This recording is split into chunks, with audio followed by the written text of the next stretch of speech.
Channel को subscribe करने के लिए सब्सक्राइब का बटन दबाएं और हाँ, घंटी बजाना ना भूलें। कोरोना से लड़ने की डीआरटी सागर की एक नई पहल, स्मार्ट वायरस फाइटर सिस्टम, जिसकी मदद से आप बिना डिवाइस को टच किए अपने हाथों को सेफ्टी से सैनिटाइज कर सकते हैं। जय हिंद, जय भारत।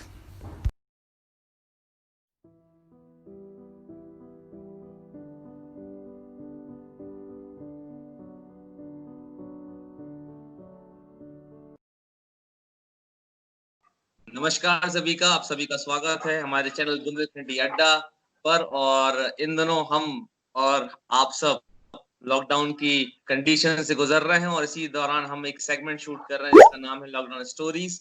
और इसी लॉकडाउन स्टोरीज की इस नए एपिसोड में, इस नए टाइम ड्यूरेशन में हमारे साथ जुड़े हैं मिस्टर अभिषेक पटेरिया जी, जो कि पेशे से गवर्नमेंट जॉब में हैं और इन दौरान ये पटवारी के रूप में अपनी सेवाएं मध्य प्रदेश सरकार को दे रहे हैं और कहीं ना कहीं बहुत जरूरी रोल भी अदा कर रहे हैं, जो कि है कोरोना वॉरियर का अपने क्षेत्र में, अपने हलका में।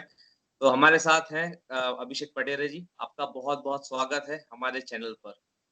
मैं आपको बहुत बहुत धन्यवाद देता हूं कि आपने मुझे यह मंच प्रदान किया है। इससे पहले कि मैं अपनी बात स्टार्ट करूं, मैं सभी व्यूअर्स को बताना चाहूंगा कि संयोग सर, आज हम तो आज कल कर रहे हैं, यह बहुत शुरू से करते आ रहे हैं। करीबन हम लोग से 5 से 7 साल से जुड़े हुए हैं और लगभग इसी एक्टिविटी में रहते हैं कि लोगों का भला कैसे किया जाए, उन्हें मोटिवेट कैसे किया जाए।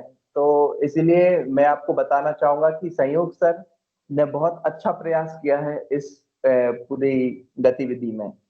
Thank you very much Abhishek ji. Abhishek ji, सबसे पहले हम जानना चाहेंगे, क्योंकि सेगमेंट का नाम ही लॉकडाउन स्टोरीज है, तो पिछले 2 महीनों में दिसंबर में के आसपास कोरोना ने दुनिया में दस्तक दी और मार्च में भारत में लॉकडाउन लागू हुआ। तो मार्च से लेकर अभी मई तक जो एक सफर रहा है लॉकडाउन का, आपकी क्या उसमें प्रतिक्रिया रही, आपके क्या अनुभव रहे उस दौरान? देखिए, कोरोना के बहुत सारे एस्पेक्ट हैं, नेगेटिव भी हैं और पॉजिटिव भी हैं। तो नेगेटिव तो हम देख रहे हैं कि क्या कितना ज्यादा इसने नुकसान करा है हमारे वर्ल्ड में। आप सब देख रहे हैं, न्यूज पे देख रहे हैं। कुछ पॉजिटिव एस्पेक्ट है क्योंकि हमारे नेचर के लिए बहुत फायदेमंद रहा है कोरोना, है ना। वो अब चूंकि एक ह्यूमन टेंडेंसी है कि नहीं हमारी तो मौत हो रही है, तो हम उसको नेगेटिव तरीके से देख रहे हैं, लेकिन इसके कुछ पॉजिटिव एस्पेक्ट भी रहे हैं। उसमें हमें कुछ नई चीजें सिखाई हैं कि कैसे आप सोशल डिस्टेंस का पालन करते हुए अपने काम इजीली कर सकते हैं। आप देख रहे हैं पॉल्यूशन बढ़ रहा है और भी वाटर पॉल्यूशन हो रहा है, हर चीज हो रहा है। तो अब वह समय आ गया है कि मानव सभ्यता को अब उसके अकॉर्डिंग आपको ढालना होगा। अगर आप अपने आप में बदलाव नहीं लाते हैं तो निश्चित तौर पे अब आगे आप सरवाइव नहीं कर पाएंगे, क्योंकि बदलाव ही प्रकृति का नियम है। प्रकृति अपने आप को बदलती रहेगी। अब सवाल यह है कि आप कितने तैयार हैं। अगर आप तैयार हैं तो आप बशर्ते कोरोना तो क्या, उससे भी कड़ी महामारी को आप झेल सकते हैं। जी तो जी सर। जी पटेरिया जी, आप कहीं ना कहीं ग्रामीण क्षेत्र में अपनी सेवाएं दे रहे हैं, क्योंकि आप पटवारी हैं, मध्य प्रदेश सरकार के एक जिम्मेदार कर्मचारी हैं। तो इस लॉकडाउन का जो असर पड़ा वो आपकी ग्रामीण क्षेत्र के लोगों की मानसिकता पर क्या रहा? जी बिल्कुल, यह इस तरीके का समय अभी तक किसी ने नहीं दिखा है। कम से कम आजादी के बाद ये पहला ऐसा अवसर आया है कि जब लोग शारीरिक रूप से तो ठीक, मानसिक रूप से भी परेशान हो रहे हैं। मेरे गांव में लोग पैदल सफर करते हुए महाराष्ट्र और गुजरात और कई बड़ी बड़ी सिटी से आ रहे हैं। तो वो कहीं ना कहीं हमसे जुड़ रहे हैं, हमसे मिलते हैं। चूंकि सरकारी दायित्व होने के नाते वह हमारे पास आते हैं। हमसे जो भी बन पड़ता है हम उनकी मदद के लिए तत्पर हैं। जो भी हम सहयोग कर सकते हैं खाने पीने से लेकर या जो कुछ करने के लिए, तो हम लोग उसके लिए तत्पर रहते हैं। तो हालांकि अगर एक आम मनुष्य की बात करी जाए जो गांव में रह रहा है, वह भी इस समय प्रभावित है और डरा हुआ है थोड़ा सा। अभी चूंकि नया नया है, उनको अभी एडिक्शन नहीं है इस चीज का, उनको जानकारी भी कम है थोड़ी सी, तो अभी वो धीरे धीरे सीख रहे हैं, डेवलप कर रहे हैं अपने आप। जी बिल्कुल। अभी जैसे आपने बताया कि लोग अलग अलग राज्यों से सभी जानते हैं श्रमिक एक्सप्रेस भी चला रही है रेलवेज और प्रवासी मजदूर आ रहे हैं। आने के बाद एक जो क्वारंटाइन का समय होता है ज़रूरी माना गया है इस कोरोना बीमारी से लड़ने में। लोग कितना प्रभावी रूप से इसे मान रहे हैं या फॉलो करने की कोशिश कर रहे हैं वहाँ पर? देखिए, निश्चित तौर पर क्वारंटाइन रहना बहुत जरूरी है, क्योंकि इसमें कुछ पता नहीं चल पा रहा है कि क्या कौन बीमार है कौन नहीं है। तो अभी इसको अपना नहीं पा रहा है, लेकिन मैं लोगों की तारीफ भी करना चाहूंगा कि लोग मुसीबत में भी है। मैं आपको हाँ, छोटा सा एक किस्सा बताना चाहूंगा। जी, एक भाई गुजरात से आए हुए हैं, जी। तो उनका मेरे पास फोन आया क्वारंटाइन के लगभग 6वें या 7वें दिन। बोलने लगे, सर बहुत ज्यादा दिक्कत हो रही है, अब मेरा मोबाइल भी खराब हो रहा है और हुँ, खाने पीने की भी समस्या हो रही है, तो क्या मैं बाहर निकलूं? तो हाँ, मैंने कहा, देखो, मोबाइल के बिना तो हम 6-7 दिन सरवाइव कर सकते हैं। रही बात खाने पीने की, तो उनने उस बात को नेगेटिव ना लेते हुए पॉजिटिवली कहा कि नहीं, आपने बात सही करी है सर, और मैं पूरा घर के साथ घर में रुका हुआ हूँ। तो बहुत अच्छा। मुझे ये जानकर अच्छा लगा कि लोग सहयोग कर रहे हैं। हाँ, क्योंकि आप ग्रामीण क्षेत्र में भी हैं टच में और प्रशासन के साथ भी आप एक लिंक का लोगों के लिए एक लिंक का काम कर रहे हैं, प्रशासन और लोगों के बीच में संवाद स्थापित करने के लिए, उन तक चीज़ें पहुँचाने के लिए। तो मैं एक छोटा-सा आपसे एक सवाल जानना चाहूँगा कि क्या लोग और प्रशासन क्योंकि कहीं न कहीं प्रशासन ने बहुत अच्छा काम किया है, क्या लोगों तक वो मदद भरपूर पहुँच पाई है? निश्चित तौर पर हम कभी 100% तो नहीं बोल सकते हैं, लेकिन प्रयास बहुत अच्छा है, क्योंकि हम जिस प्रशासन को अभी तक समझते नहीं थे, हमको सिर्फ जी। लगता था कि दूर से कि ये हुँ, तहसीलदार है, ये कलेक्टर है, ये मतलब सब अपने-अपने, लेकिन हम कभी उनका महत्व नहीं समझ पाए। लेकिन इन 2 महीनों ने हमें पूरा झकझोर दिया, उनको एक-एक जानकारी मतलब आप देखें तो रात में 12 बजे जाना, मज़दूरों से मिलना, उनका खाने-पीने की व्यवस्था कराना, उनको मतलब आप शासन का एक दूसरा रूप देख रहे हैं। मतलब ये शायद ही कभी किसी ने ऐसा देखा हो। तो बहुत अच्छे तरीके से शासन मदद कर रही है, क्योंकि अब यह बीमारी हर किसी के लिए नहीं है।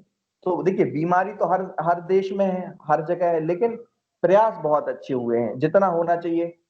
आप देख रहे हैं कि जो भी मज़दूर आ रहे हैं, उनके लिए नाश्ता-पानी के स्टॉल लगाए गए हैं, उनको ठहरने की बहुत अच्छी व्यवस्था कराई गई है।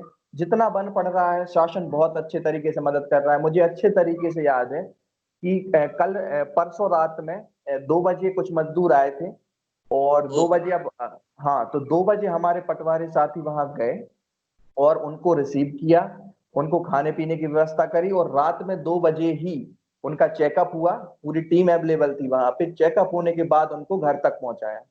तो जी। मतलब मज़दूरों को कहीं से कहीं तक दिक्कत नहीं होने दी, वरना रात में 2 बजे वो क्या करते, कहाँ जाते? तो मतलब सही शासन बात। हर समय उनके साथ तैयार है, मुस्तैद है। बहुत बढ़िया। कहीं न कहीं मतलब प्रशासन अब ये नहीं रह गया कि एक दूर से दिखने वाली चीज़ है, वो लोगों के बीच में लोगों को एहसास हुआ है कि इस बार वो उनके साथ है।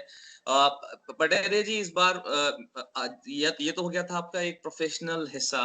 आपके निजी जीवन पे इस लॉकडाउन का क्या असर रहा? क्या कुछ ऐसा रहा जिसने कुछ बहुत कुछ अच्छा दिया हो या कुछ बुरी यादें दी हों या कुछ खट्टे-मीठे अनुभव क्या रहे निजी जीवन में?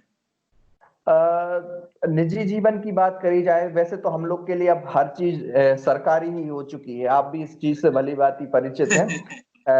लेकिन अगर निजी तौर पे देखा जाए तो ज़िम्मेदारी का एहसास हुआ है। वो इस हाँ, तरीके से कि मेरे साथ मेरी फैमिली भी है। जी। तो अब 2 या 3 महीने से अब उनका निकलना बंद है टोटल। तो अब हर तरीके की ज़िम्मेदारी आप पे आती है। जो चीज़ आपने पहले कभी फेस नहीं करी, वो अब फेस करनी पड़ रही है। तो एक ज़िम्मेदारी का एहसास के साथ-साथ थोड़ा मानसिक रूप से स्ट्रॉन्ग भी हो रहे हैं, क्योंकि अभी कभी ऐसी चीज़ें फेस करी नहीं, लेकिन अब अपन फेस कर रहे हैं। तो हुँ। अच्छा है, मतलब पॉज़िटिवली ही ले रहा हूँ मैं इस चीज़ को कि आगे आने वाले समय के लिए काम आएगी ये चीज़ ज़रूर। फैमिली का आपने अभी ज़िक्र किया जहाँ तक मैं जानता हूँ आपकी फैमिली में आपकी वाइफ़ हैं, आपका एक बच्चा है छोटा। आपने गाहे-बगाहे अभी पिछले 2 महीनों में रात को 2 बजे, 3 बजे जाना कोरोना इन्फेक्टेड एरियाज़ से आना, कोई गारंटी नहीं है क्या कैसा होता है। तो एक मानसिक दबाव कहीं न कहीं होता होगा, एक चिंता अपने परिवार के प्रति वहाँ से लौटने के बाद और आपके परिवार के लोगों में भी कि कहीं न कहीं ये ऐसी जगहों पे जा रहे हैं। तो इन दोनों चीज़ों को कैसे समझाते हैं अपने परिवार को या वो कैसे आपको सपोर्ट करते हैं? मैं आपके चैनल के माध्यम से ये चीज़ बताना चाहता हूँ, चूँकि बहुत सारे व्यूअर्स देख रहे हैं, कि आप देखिए बाहर निकलने से अपने आप को रोक नहीं सकते, आपको जाना ही पड़ेगा। तो आप बाहर से लौटने के बाद क्या आप वह ज़रूरी कदम उठा रहे हैं?